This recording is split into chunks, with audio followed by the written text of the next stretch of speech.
राम राम। आज हम श्रीमद् भगवत गीता के अध्याय 9 राजविद्या राजगुह्य योग का श्लोक 13 देखते हैं।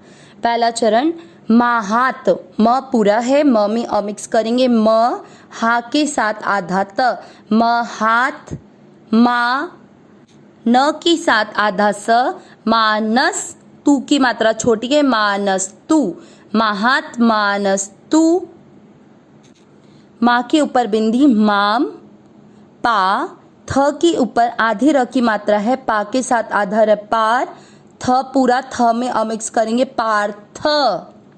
पहला चरण रिपीट, महात मानस्तु माम पार्थ। दूसरा चरण द पे दो मात्रा दई, जैसे अपन ने पिछले श्लोक में चैव देखा था, च पे दो मात्रा चई, वैसे यहाँ पे द पे दो मात्रा दई वी, दई वी की मात्रा बड़ी, दई वी अनुस्वार होने के बाद पूरा शब्द होने के बाद अनुस्वार है, आधा म, दैवीम वीम दैवीम, प्र क्री प्र और क के नीचे री से ऋषि की मात्रा है, तो प्रकृति प्रकृति, माँ श्री, ये शब्द भी श्री भी अपन ने पहले पिछले वाले श्लोक में सीखा है, श आधा र पूरा इसलिए उस पे ई की मात्रा लगे, श्री, माँ श्री, ता में आ की मात्रा है इसलिए विसर्ग को पढ़ेंगे हा, माश्रिता। दूसरा चरण वापस, दैवीं प्रकृतिमाश्रिता, पहला और दूसरा चरण साथ में, महात्मानस्तु मां पार्थ दैवीं प्रकृतिमाश्रिताः। तीसरा चरण भजन, भ पूरा है, भ में अमिक्स करेंगे, भ ज के साथ आधा न, भजन, आधा त, य पूरे के साथ त्य, य में अमिक्स करें, त्य, न के साथ आधा न, नन, य पूरा, य में वापस अमिक्स करेंगे, नन, य, म पूरा, म में अमिक्स करेंगे, म, न में वापस अमिक्स करेंगे, न, सो, मन सो, पूरा शब्द एक ही है। वापस देखते हैं, भजन त्य नन य मन सो।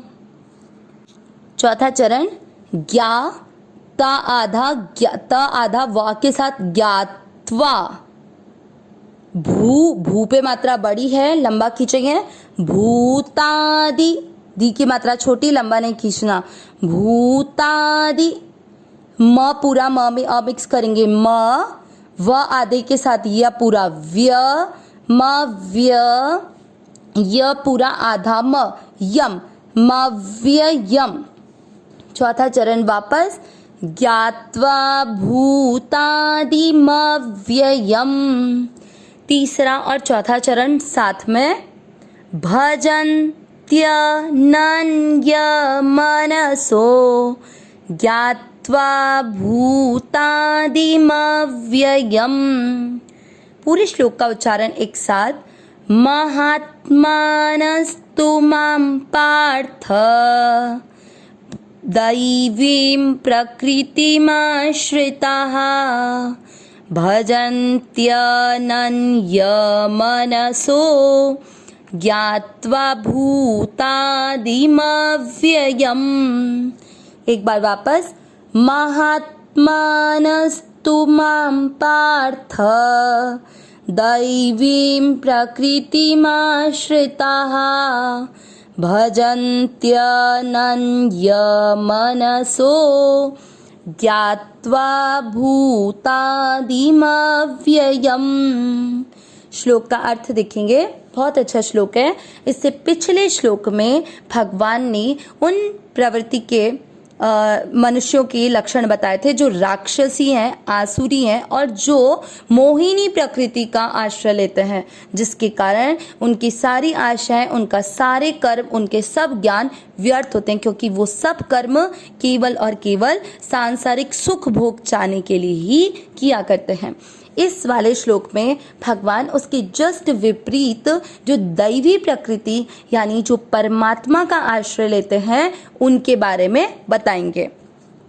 महात्मानस्तु, तू जो है तू शब्द का अर्थ होता है परंतु, क्योंकि भगवान ने पहले राक्षसी मनुष्यों के लक्षण बताए, इसीलिए उनका डिफरेंस वापस करने के लिए कि भाई वो तो ऐसे हैं लेकिन जो मेरी प्रकृति का आश्रय लेते हैं वो कैसे हैं, इसीलिए यहाँ पर तू शब्द का प्रयोग किया गया है। परंतु महात्मानस्तु यानी जो महात्मा लोग हैं, महात्मा यानी जो महान के साथ अपना संबंध जोड़ ले, और इस संसार में महान कौन? परमात्मा। जो परमात्मा के साथ अपना संबंध जोड़ ले, जो सत्य के साथ अपना संबंध जोड़ ले, वो हो गया महात्मा। महात्मानस्तु माम मुझे, पार्थ, पार्थ यानी हे पृथानंदन, पृथा के पुत्र, कुंती का दूसरा नाम पृथा है और कुंती के पुत्र हैं कौन? अर्जुन, इसलिए भगवान ने पार्थ शब्द प्रयुक्त किया है। दैवी, दैवी प्रकृति माश्रिता यानी जो दैवी प्रकृति के आश्रय हैं। दैवी प्रकृति का अर्थ होता है दैव, दैव यानी भगवान, परमात्मा, उनका जो है आश्रय ले रहे हैं वो महात्मा लोग। ठीक है, आगे भजन्त्य, भजन्त्य यानी भजन्त्य यानी जो मेरा भजन करते हैं। ठीक है, य में अमिक्स किया था तो अनन्य मनसो, अनन्य यानी जिसको किसी और की गति नहीं हो, अनन्य जिसे अन्य कोई गति नहीं हो, उस अनन्य मन से जो भजन करता है। भजन्त्यनन्य मनसो ज्ञात्वा समझकर, भूतादि, दो शब्द हैं, भूत दन आदि, भूत यानी संपूर्ण प्राणियों का, आदि यानी उनका प्रारंभ, उनका बीज मानकर, मव्ययम और साथ साथ में म में अमिक्स किया था तो अव्ययम यानी अविनाशी। तो भगवान क्या बोल रहे हैं कि जो दैवी प्रकृति का आश्रय लेने वाले महात्मा लोग हैं वो हे पार्थ मुझे संपूर्ण प्राणियों का आदि और अविनाशी समझकर मेरा अनन्य मन से भजन करते हैं। भगवान ने पिछले श्लोक में बोला था कि जो राक्षसी, आसुरी और मोहिनी प्रकृति के आश्रय लेने वाले अविवेकी मनुष्य हैं उनकी सब आशाएं, उनके सब कर्म और सब ज्ञान व्यर्थ होते हैं।